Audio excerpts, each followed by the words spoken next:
Who is a prophet? For many of us, we understand a prophet as someone who predicts the future.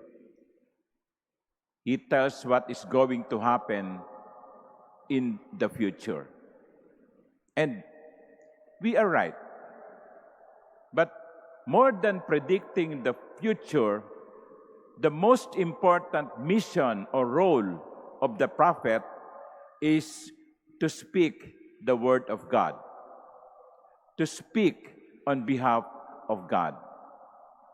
That is why, for example, in the first reading from the prophet Jeremiah, it began with the words, "The word of the Lord came to me thus."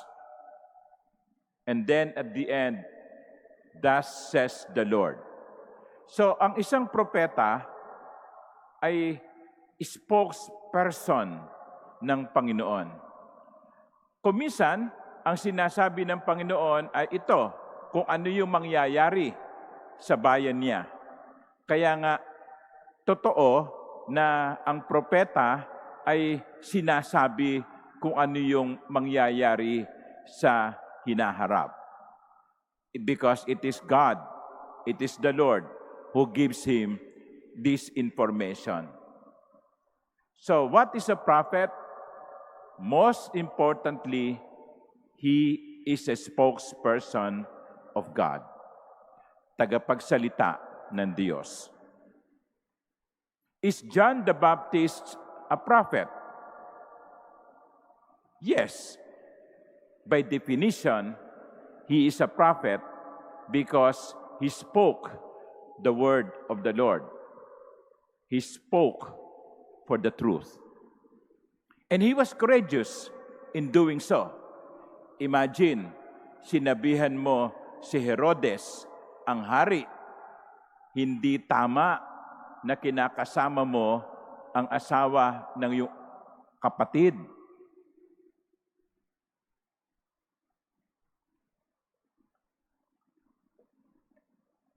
Can you say that to a person in power? Pero ganun ang ginawa ni Juan Bautista. He spoke the truth because that is God's word. Now, should we also be prophets? By definition of someone who speaks the truth or speaks the word of God. Tayo ba dapat ding maging propeta? Yes. Dapat maging propeta din tayo. Maging tagapagpahayag din tayo ng katotohanan. Sa panahong ito na kalat ang fake news, do not spread false news. Speak the truth. Spread the truth. Sa panahong ito na ang dali-daling magkalat ng chismis, maging totoo tayo.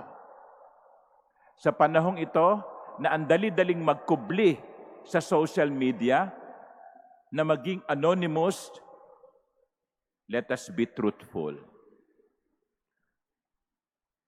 Ang kailangan ng mundo ngayon ay mga taong handang magsalita sa ngalan ng Diyos.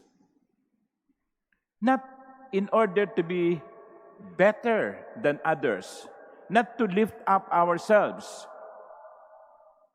not to pretend that we are better than others, but rather to make things right. To make things right. Si Juan Bautista, hindi naman niya sinabi yon kay Herodes para ipangalandakan na mas banal ako sa iyo. Hindi. Ginawa ni Juan Bautista ang kanyang ginawa sapagkat nais niyang itama ang mali. Let us not be content with what we see, even if it is wrong. Let us not be silent when we see corruption around us. Let us not be quiet when some injustice happens. Let us be prophets. Now, is the work of the prophet easy?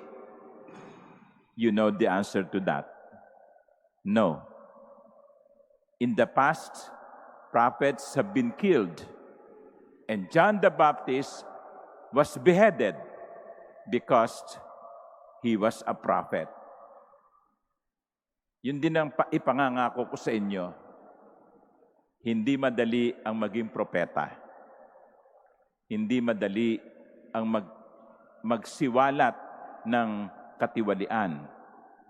Hindi madali ang magsalita para sa katotohanan. Hindi madali ang gawin ang tama.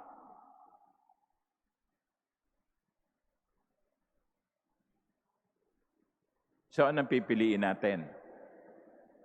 Ay, nako, Father, mananahimik na lang ako. Ayokong gumulo ang buhay ko. And some people did just that. They know something is wrong. They just kept quiet. They know there is corruption in the office. They just keep quiet. Ayaw nilang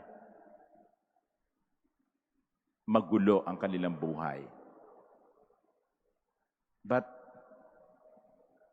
are we being truthful to ourselves? No. Because we have the mission to proclaim the truth even if it is inconvenient. So let us pray for one another. Mahirap para sa mga pari ang mangaral at magsalita tungkol sa katotohanan. Mahirap sa inyo ang magsalita at mangaral para sa katotohanan. Hilingin natin na bigyan tayo ng Diyos ng kalakasan ng loob upang lagi nating magawa kung ano yung tama. Amen.